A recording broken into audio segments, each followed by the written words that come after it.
राज्यातील पोटनिवडणुकीसाठी राज्याचे मुख्यमंत्री देवेंद्र फडणवीस हे प्रचाराच्या मैदानामध्ये उतरत आहेत। बारामती आणि राहुरीसाठी फडणवीसांकडून प्रचार करण्यात येणार आहे।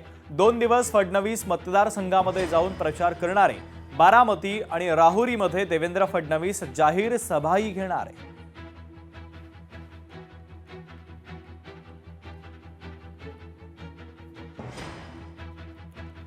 एकनाथ शिंदेंच्या सातारा दौऱ्यासंदर्भातली पुढची महत्त्वाची बातमी आहे। राज्याचे उपमुख्यमंत्री शिंदे सोमवारी साताऱ्याच्या दौऱ्यावर आहे। गांधी मैदानावर शिंदेंची प्रथमच जाहीर सभा पार पडणार आहे।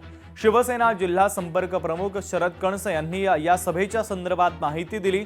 तर कोरेगाव विधानसभा मतदारसंघातील अनेक पदाधिकारी आणि कार्यकर्ते शिवसेनेमध्ये प्रवेश करणार आहेत। आदरणीय एकनाथजी शिंदे साहेब यांचा 20 तारखेला सातारा दौरा आहे। या दौऱ्यामध्ये अंगापूर या ठिकाणी एक धार्मिक कार्यक्रम गणपती दर्शनाचा या कार्यक्रमाला ते दुपारी येणार आहेत। त्यानंतर एक 5च्या दरम्यान एक आमच्या पश्चिम महाराष्ट्राची पक्षाची आढावा बैठक, या बैठकीला सुद्धा स्वतः आदरणीय एकनाथजी शिंदे साहेब उपस्थित होणार आहेत। त्यांच्या उपस्थितीमध्ये ती बैठक होणार आहे आणि त्यानंतर गांधी मैदानावरती शिंदे साहेबांची एक मोठी जाहीर सभा होणार आहे। लव्ह जिहादनं पुन्हा एका बहिणीचा जीव घेतला। अकोल्यातील घटना अनिल बोंडे यांच्याकडून उघड करण्यात आली। पीडितेचं धर्मांतरण करण्यात आलं, तिच्याकडून वाईट कृत्य करून घेण्यात आलं, खासदार अनिल बोंडे यांनी आरोप केला। रवीना नावाची मुलगी, या रवीना नावाच्या मुलीचं प्रेत अकोल्याला सापडलं अनोळखी अवस्थेत।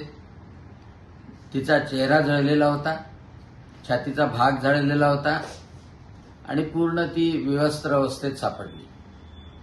अकोल्याच्या पोलीस अधीक्षकांनी अर्पित चांडक यांनी तपास केला आणि निश्चितच त्या खुन्यांपर्यंत पोहोचले। तिच्या नवऱ्याला अटक झाली, तिच्या नवऱ्याच्या बापाला आणि आईला पण अटक झाली। धर्मांतरासाठी कसा दबाव आणण्यात आला, तिला धर्मांतर का करायला लावलं आणि शेवटी तिचा जीव घेतला, तर या सगळ्या गोष्टीची उकल व्हावी। धर्मांतराचाही गुन्हा, जबरीने धर्मांतराचा गुन्हा सुद्धा लागला पाहिजे। लोकशाही मराठी ऐका, पहा, जागरूक रहा।